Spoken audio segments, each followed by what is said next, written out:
Sesaat lagi kita akan menyimak keterangan terkait pemberian gaji ke-13 tahun 2022 yang dalam hal ini akan disampaikan langsung oleh Menteri Keuangan RI Ibu Sri Mulyani Indrawati.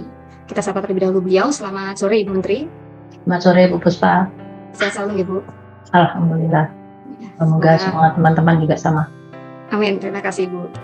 Baik rekan media, kita langsung dengarkan keterangan dari beliau kepada Ibu Menteri. Kami persilakan. Terima kasih Ibu Puspa. Bismillahirrahmanirrahim. Assalamualaikum warahmatullahi wabarakatuh.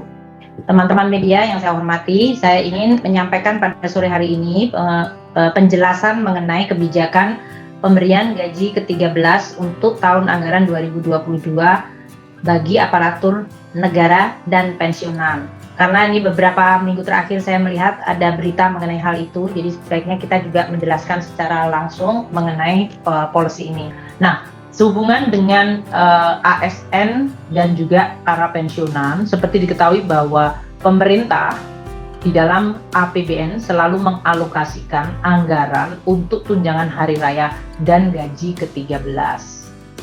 Dalam 2 tahun terakhir memang terjadi perubahan di dalam kebijakan mengenai THR dan gaji ke-13, yaitu karena dalam situasi COVID yang sangat mengguncang pada tahun 2020 gaji ke-13 dan THR hanya diberikan dalam bentuk gaji pokok beserta tunjangan keluarga dan tunjangan jabatan saja. Nah, pada tahun 2021 di mana waktu itu Delta varian juga masih memukul sangat berat dan pemulihan ekonomi baru mulai terjadi, kondisi APBN juga belum sepenuhnya pulih, maka THR dan gaji ke-13 tahun lalu 2021 diberikan kepada seluruh aparatur negara dan pensiunan dengan besarannya adalah gaji pokok, tunjangan keluarga, tunjangan melekat, dan tunjangan jabatan. Jadi perbedaannya adalah pada tunjangan melekat, dan ini diberikan kepada seluruh aparatur negara. Waktu tahun 2020 itu eselon 1 tidak diberikan, jadi hanya eselon 2 ke bawah. Nah, untuk tahun ini seiring dengan pemulihan ekonomi yang makin menguat dan juga adanya penerimaan negara yang cukup baik diakibatkan karena pemulihan ekonomi yang menguat serta adanya kenaikan harga-harga komoditas, maka situasi APBN kita juga mulai berangsur-angsur menjadi lebih baik. Oleh karena itu, Bapak Presiden memutuskan melalui peraturan pemerintah nomor 16 tahun 2022 untuk pembayaran THR dan gaji ke-13 yang kemudian disesuaikan dengan mencerminkan situasi perbaikan pemulihan ekonomi dan juga kesehatan APBN tersebut. THR dan gaji ke-13 diberikan untuk THR tentu saja 10 hari sebelum Hari Raya Idul Fitri. Gaji ke-13 diberikan biasanya pada saat menjelang tahun sekolah atau tahun ajaran baru. Ini merupakan wujud penghargaan atas kontribusi dan pengabdian aparatur negara dan para pensiunan di dalam menangani pandemi selama kondisi pandemi melalui berbagai pelayanan masyarakat dan tugas-tugas yang tetap dijalankan apapun risikonya dan upaya untuk memulihkan ekonomi nasional kembali. Kita mengharapkan dengan adanya THR dan gaji ke-13, percepatan pemulihan ekonomi nasional akan semakin didorong dengan menambah daya beli masyarakat, khususnya pada saat menjelang tahun ajaran baru, di mana kebutuhan terhadap belanja untuk kebutuhan anak-anak didik biasanya dihadapi oleh para orang tua. Nah, untuk tahun ini THR yang sudah kita bayarkan dan sekarang gaji ke-13 dibayarkan dalam bentuk atau sejumlah pertama adalah diberikan kepada seluruh ASN sama seperti THR sebesar gaji atau pensiunan pokok ditambah dengan tunjangan yang melekat pada gaji atau pada pensiunan pokok tersebut, yaitu tunjangan yang berhubungan dengan tunjangan keluarga, tunjangan pangan, dan tunjangan jabatan struktural atau fungsional atau tunjangan jabatan secara umum.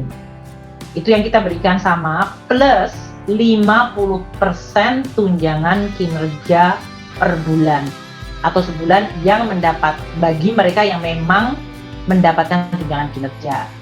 Jadi Perbedaan dari tahun 2021 adalah THR dan gaji ke-13 tahun ini ditambah dengan 50% tunjangan kinerja per bulan.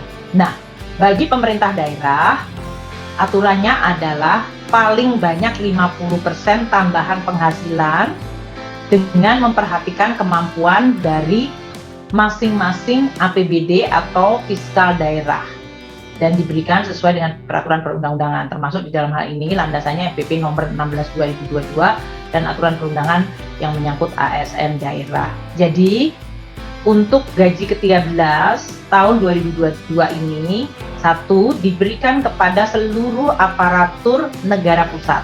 Ini jumlahnya sekitar 1,79 juta pegawai kita ya dalam hal ini. Ini termasuk TNI Polri. Kedua, aparatur negara daerah. Jumlahnya 3,65 juta pegawai. Dan juga gaji ke-13 ini atau pembayaran yang ke-13 diberikan kepada pensiunan, yaitu jumlahnya sebanyak 3,32 juta orang. Berapa jumlah anggaran untuk pembayaran gaji ke-13 ini yang dalam hal ini sudah disediakan di dalam APBN kita tahun 2022, yaitu untuk seluruh ASN pusat yang bekerja di kementerian dan lembaga, total gaji ke-13 ini adalah 11,5 triliun rupiah untuk seluruh ASN pusat, TNI, dan Polri. Sedangkan untuk daerah, yaitu ASN daerah, anggarannya adalah sekitar 15 triliun. Dan ini dapat ditambahkan dari APBD tahun anggaran 2022 sesuai kemampuan fiskal dari pemerintah daerah masing-masg. Anggaran yang berasal untuk gaji ke-13 juga berasal dari Pos Bendara Umum Negara atau BUN sebesar 9 triliun untuk para pensiunan. Jadi totalnya adalah 11,5 triliun berasal dari belanja atau anggaran di KL masing-masing.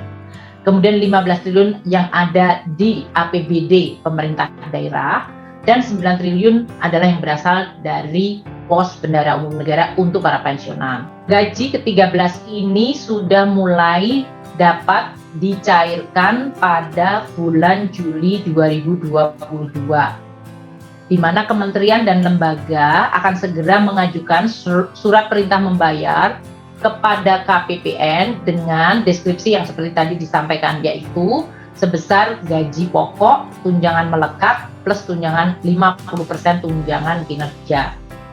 Dan ini akan mulai tanggal 24 Juni yang lalu sudah bisa mengajukan SPN, dan kemudian KPPN akan mencairkan pada awal Juli sesuai dengan mekanisme yang berlaku. Kami menyampaikan terima kasih kepada seluruh aparatur negara, termasuk TNI Polri, yang telah melaksanakan tugas selama masa-masa pandemi dan terus menjaga pelayanan serta mengawal proses pemulihan ekonomi nasional, sehingga Indonesia mampu untuk menjaga dan terus memulihkan kembali perekonomian dan sosial akibat pandemi, dan saat ini juga menyiapkan diri terhadap guncangan-guncangan baru yang berasal dari situasi geopolitik. Demikian yang bisa saya sampaikan kepada seluruh teman-teman media untuk bisa kemudian menjadi referensi terhadap pemberitaan terkait gaji ke-13, yaitu masa pembayarannya, besarannya, dan siapa yang mendapatkannya dalam hal ini, serta berapa jumlah anggaran yang